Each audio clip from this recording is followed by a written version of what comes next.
our city with words of inspiration. Let me say to you in the few moments as your program moves on, 75 years is a significant amount of time. You're listening to Talkline with Zev Brenner, America's premier Jewish broadcast on the air since 1981. And now, here's your host. And we're back. It's always a privilege to have General Amir Avivi with us, one of Israel's top generals. He served in Gaza, served with distinction, and he is not afraid to speak out about what's happening currently in Israel. So, General, thank you for joining us once again. Good morning to you in Israel. Good morning. So tell us about the hostage release yesterday.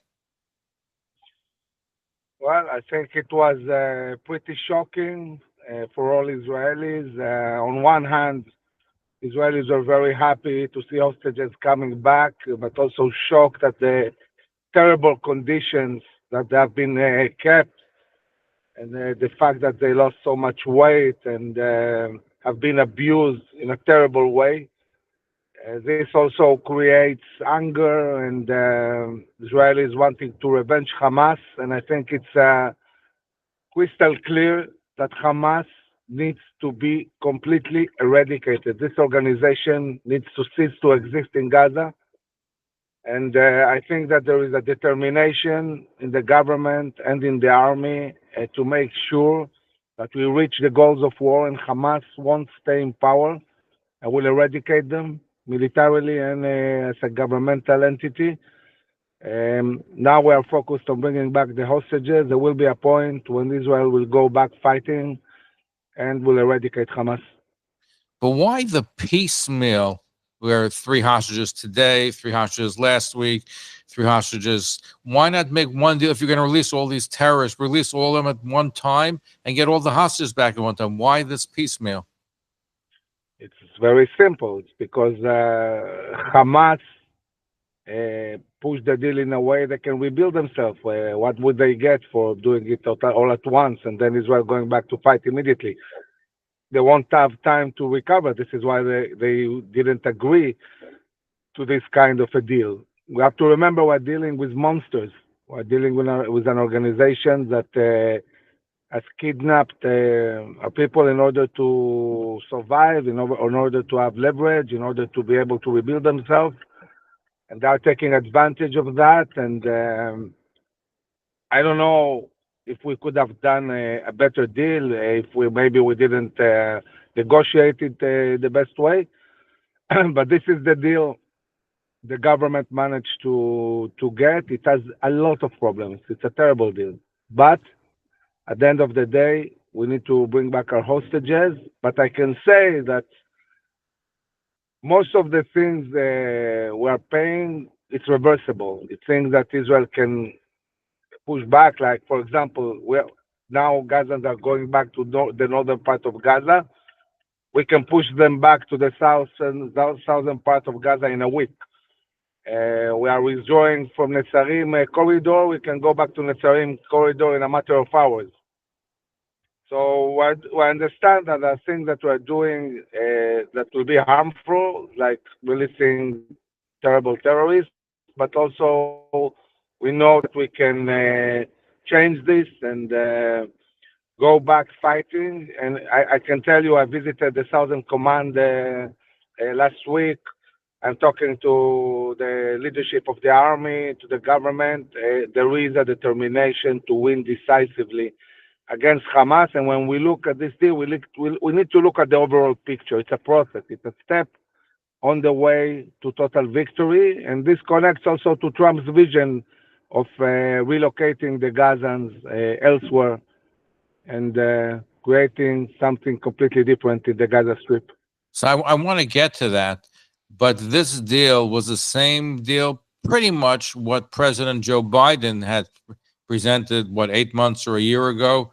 The only reason why it happened right now is because President Donald Trump wanted it, so he put pressure on Israel. But the deal is the same terrible deal that it was then. Yeah, definitely. It's the same deal, but Hamas agreed to it because of the threats of President Trump, because he said that if they don't release hostages, there will be hell. and this made basically Hamas agree to the deal, basically agreeing to give us hostages without Israel terminating the war. And this is the main issue.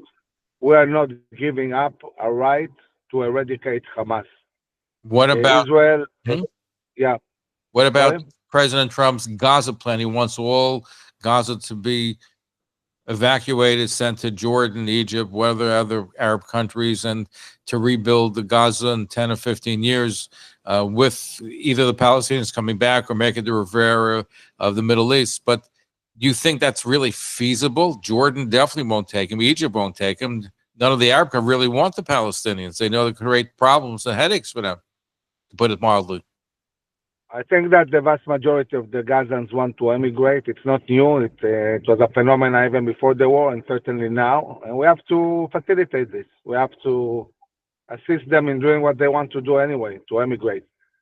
There are many countries, I think, that will be willing to get them. I think that there is a difference also what Arab leaders say on the open to appease their public and what they agree behind the closed doors.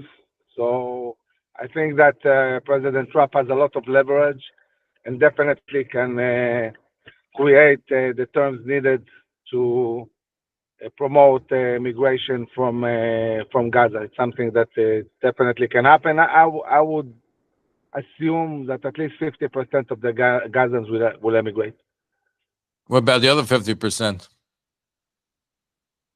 I don't think it's going to be easy to get all of them out, but we'll have to see what happens afterwards. Because What Hamas, kind of de-radicalization, demilitarization, destroying Hamas, creating a different reality in Gaza. but is it possible to really eradicate Hamas? According to reports that I've seen, and you know better than I, that what Israel estimated killed about 20,000 Hamas terrorists. But according to reports, I think even from the United States government, that the Hamas quickly replenished those numbers. Hamas is far, far, far from being anything close to what it was before. And definitely we can eradicate them. And we have to stop giving them a humanitarian aid. We have to disconnect from Hamas and the society. And the army is preparing the plans, very detailed plans to eradicate Hamas. And this there will be a moment where this will happen and we'll implement these plans.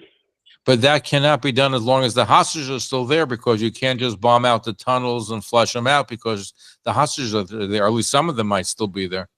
This is why the army wants to see the vast majority of the hostages getting out.